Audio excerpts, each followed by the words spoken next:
Hi everyone, this is Mr. Wark. I am going to go through the task that is in the lesson 2 of settlement.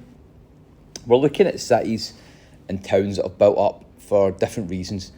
First reason is rivers. They used to use boats for trading in big large ships like the tall ship by the Clydeside, if you've seen that, which is down by the Transport Museum. And because they used to use ships, it was important that they had large rivers for trading. Before there was aeroplanes, they would have boats which would trade goods like tobacco and cotton, etc., whatever they were making. So you'll find a lot of rivers by different towns and stuff. So make sure you're sort of doing that. So first of all, just look around different towns. You'll see the River Mersey at Liverpool. You'll also see London's on the Thames. And if you go further afield, it shouldn't take you too long to find it. Areas with large rivers and bays, or where there's big ports. Okay. Now, another thing to be looking for is why settlements build up is because of natural resources. So it would take a bit of Google and a bit of knowledge to understand why this is. But a really good one I like to look at is Utah in the USA.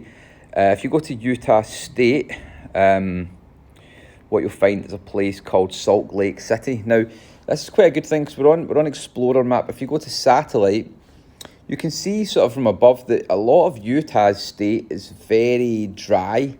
It looks very mountainous and stuff, so there's not a lot of people living in this area. Now, we'll talk about it in a second, because most places are on flat land and not in mountains, because it's easier to construct the buildings.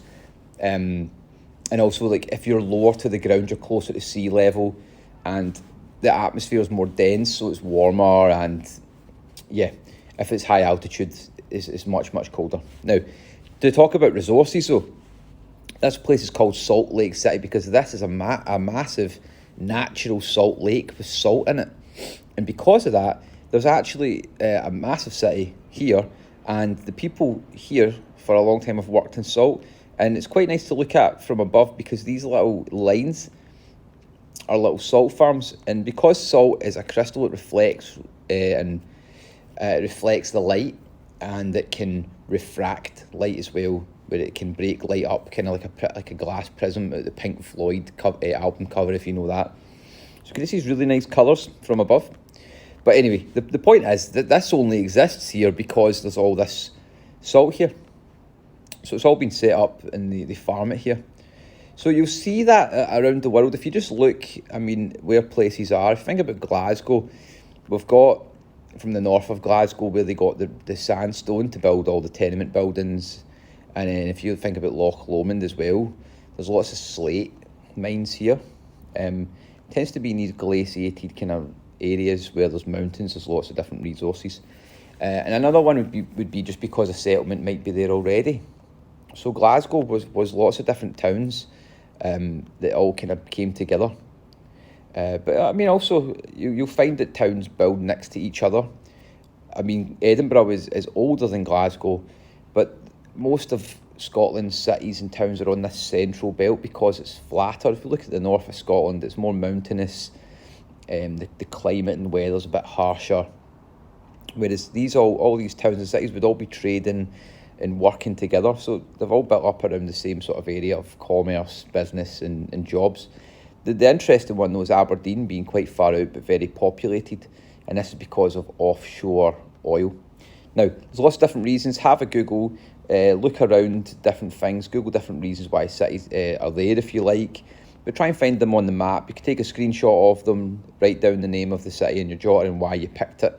So that's what to do. Look for those reasons, write down the city or the settlement that you found, and then write down a reason next to that why you picked that one. So if I pick London and say, I picked London because it's flat, there's a River Thames for trading, and it looks like it's quite close to other areas such as France. If you look, it's quite close to Paris. So yeah, they've all built up around one another in Europe, as you can see. Okay, have fun. Off you go. Just one last thing, sorry, before I let you go. If you're looking to do it in 3D and you're on satellite, if you zoom in to most of these populated places in Europe, you can hit this 3D button on the top right there.